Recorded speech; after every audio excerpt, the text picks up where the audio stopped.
As the season takes its turn, the world of tech and entertainment focus their gaze onto the West Coast. Los Angeles, California. Housing one of the largest convention centers in North America, the video game and entertainment industry take over the whole of downtown LA as the largest publishers of video games showcase their upcoming lineup to the world. Attracting the curious and nerds of Hollywood, celebrities would descend upon the convention center to leverage fame to gain entrance to the center showcase, unveiling the cutting edge of entertainment.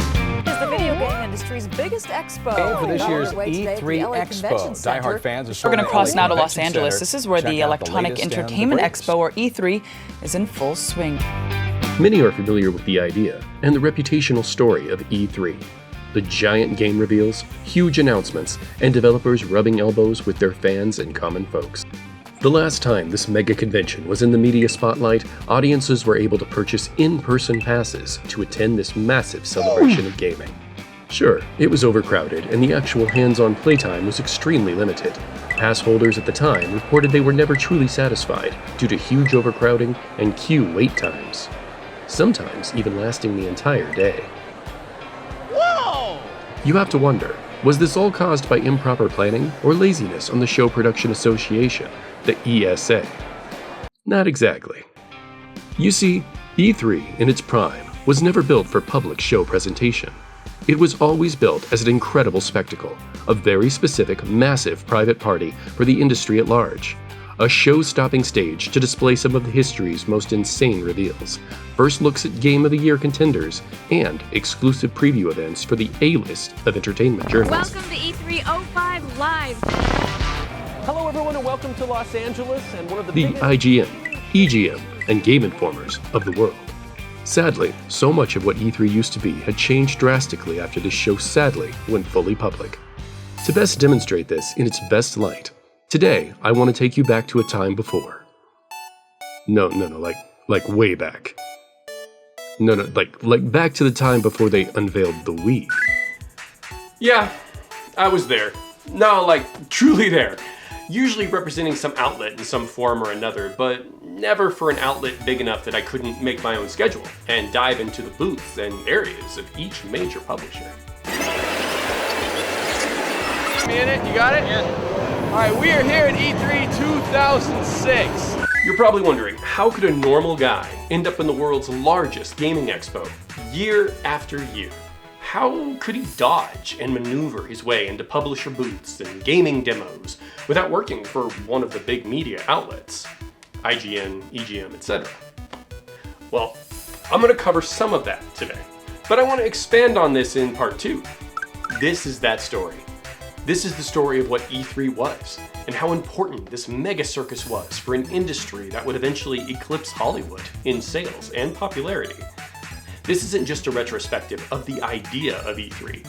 This is an on-site, hands-on account of the show and how it once was, when it truly was the spectacle that ignited so much creativity, imagination, and wonder, and how much it's going to be missed as we say goodbye.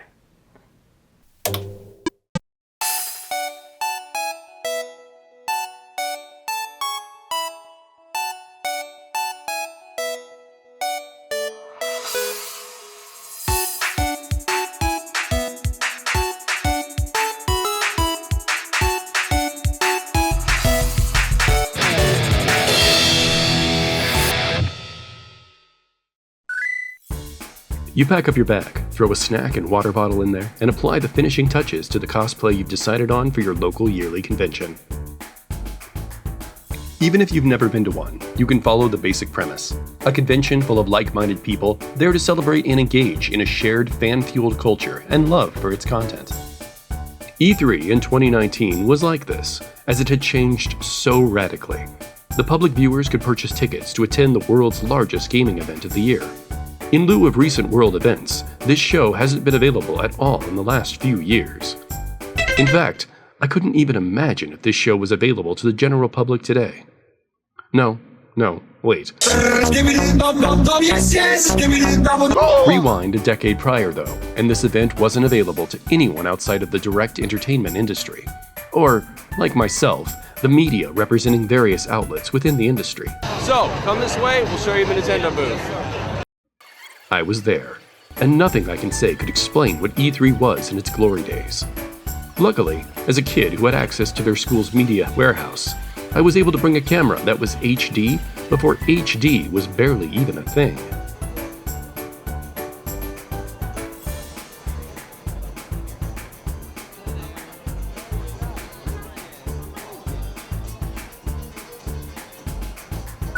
Okay, before we really get into this, I want to explain this in the simplest way that I can.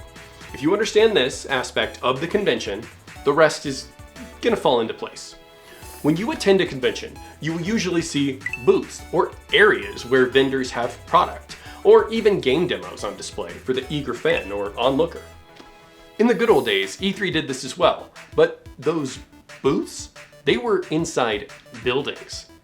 They were the size of small buildings. They were makeshift structures they built in the convention space that were the size of football fields. Fields, plural. Check this out. You go up the big stairs right there? See this? It leads right up to. This isn't the convention. Well, it is, but this is a lobby of one of the halls that the convention is held in. By IGN. And there were 3 of these. Parked back there. These were so large, it was almost as if they built small little towns within these huge spaces. Okay, let's go to the fountain in Squaresoft Village.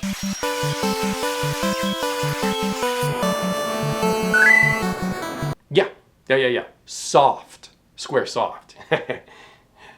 Your boy is wise.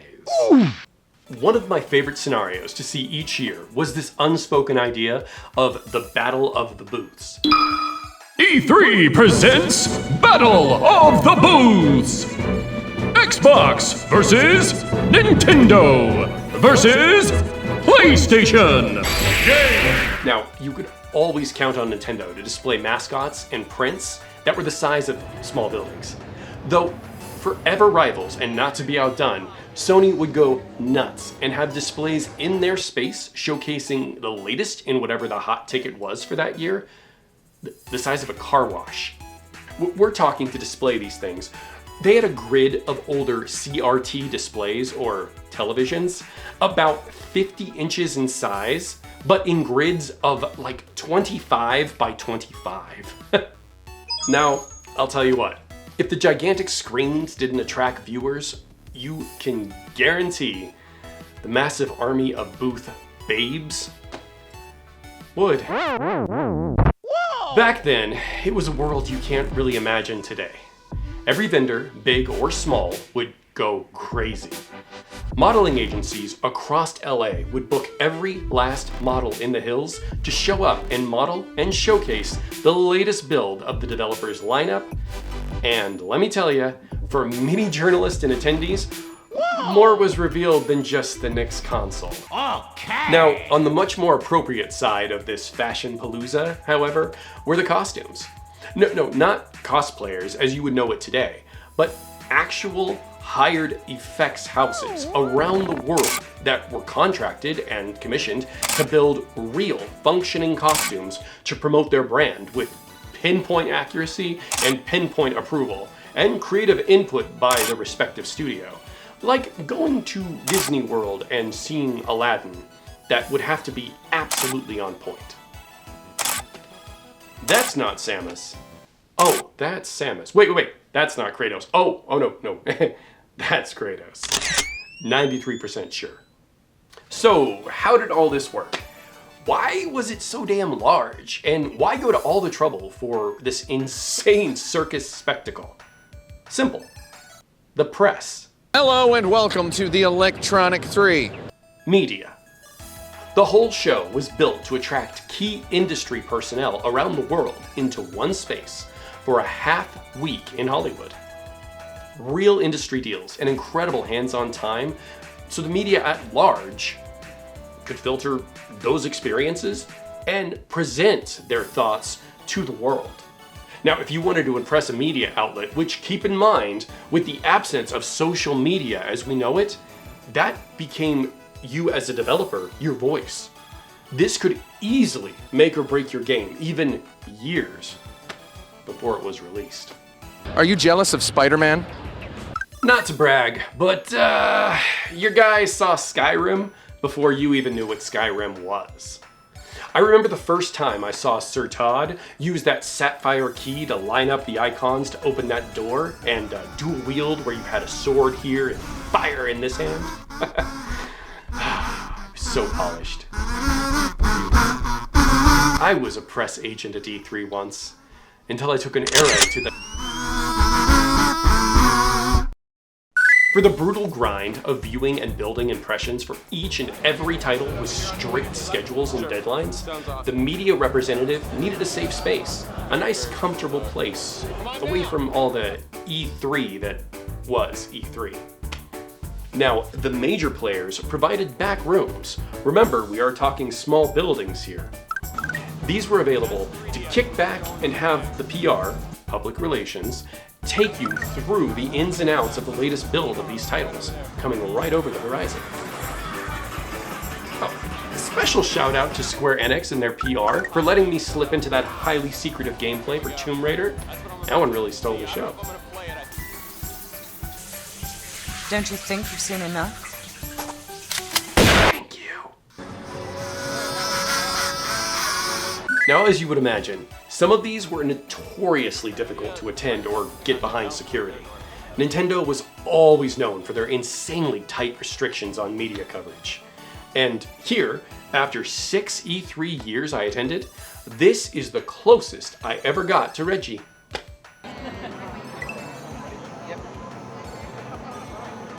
He's this tall.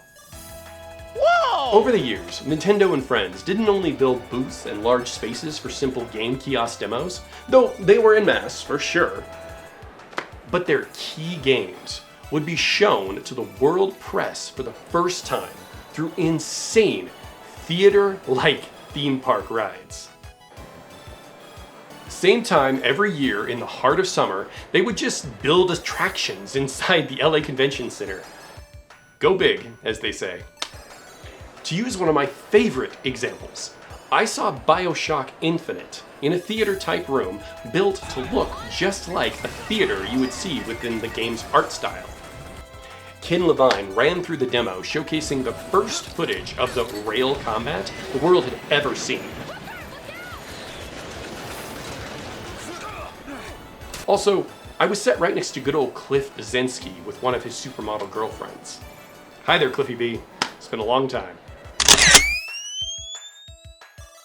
Even with a spectacle like that, though, I mean, I remember that Elder Scrolls Online had their dragon masked like the size of half of the convention, just right in the center. But no one took this concept more seriously than Nintendo. Years before, for the year Twilight Princess that was supposed to be released exclusively on the GameCube, they built an entire complete set for a dungeon-type attraction ride that you would walk through while puppeteered Stalfos tried to attack you, and you had animatronic wolves coming up from hidey holes above you. It was insane.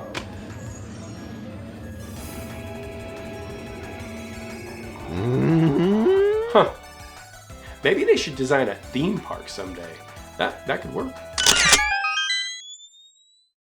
Now, speaking of which, no time is better than now to talk about queues and lines. If there is one vendor you needed to scratch off as early as possible, it was no doubt Nintendo. If they had something to show the world, and they almost always did, if you weren't the big 3-letter venues, IGM, EGM, etc., you need to get in that line as early as possible, as you likely would spend the better part of a day waiting to just get into their booth. Now, you may have heard stories of these lines and how they went around the booth. Well, you have to remember, a booth in an area the size of football fields, this is what it looked like.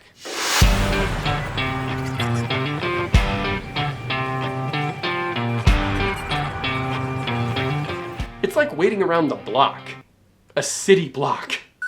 Some of my best experiences with my peers always came with and from Nintendo's magic. In 2006, the summer of, we were given the opportunity to see Nintendo's most successful console of all time. A year before anyone else, hands-on time included. Sure, saying what? Something about E306, being the best one for Wii or something. Okay. 1 second here. Alright, go ahead. Hello, it's me, Mario. Woohoo! You're at E3 and this is the hottest one ever. Wee-hee! Yep. Wii.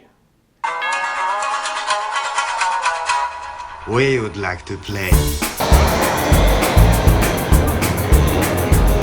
They set up their booth with tons of playable kiosk units, but all of the focus was on GameCube software and Nintendo DS software, revealed the year before.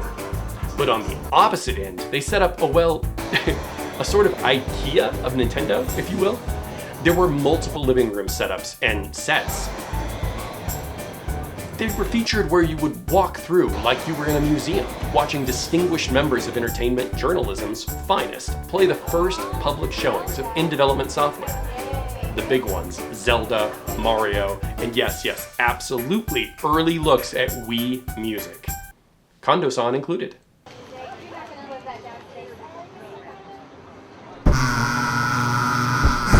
Once you pass the main showroom area, you pull into the back where there were multiple kiosks all set up to have you interact with Nintendo's vision of what the Wii was going to be.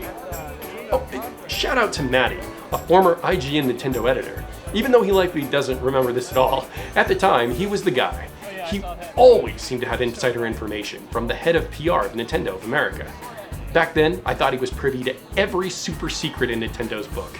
And back then, the Wii was so different that you really believed they could do anything. Fun side story. I'll always remember one of the corporate members of a major vendor, completely non-video game related, that was just at the convention.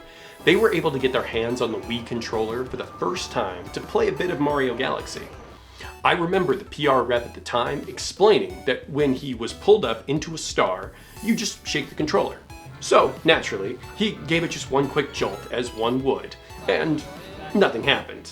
The rep reset him and said, no, give it a good shake, a good wiggle. So, they tried it again. And as we know, Mario spun out and exploded off into space, starbits trailing behind.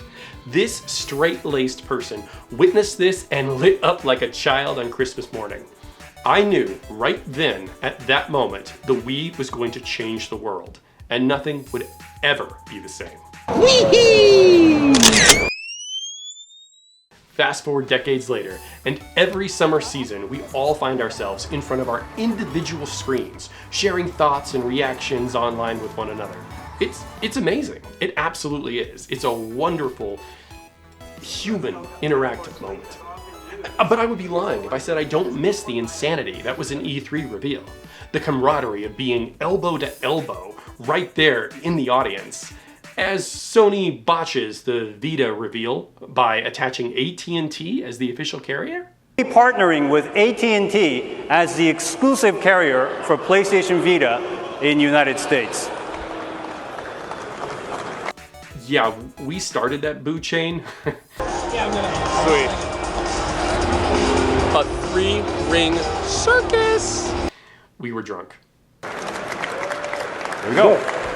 Now. But Sony really knows how to treat the press, though, in those after parties. I'll tell you what, once that curtain raised up and we saw everything that was behind there, we were able to go back there. I met Jessica Chobot, even got a photo with her. She's actually really great. She's this tall, though. That's kind of strong. Whoa, wait. This is part 1. That is for part 2. Spoilers, come on! I just don't think I'll ever truly ever embrace a big summer reveal the same way I did.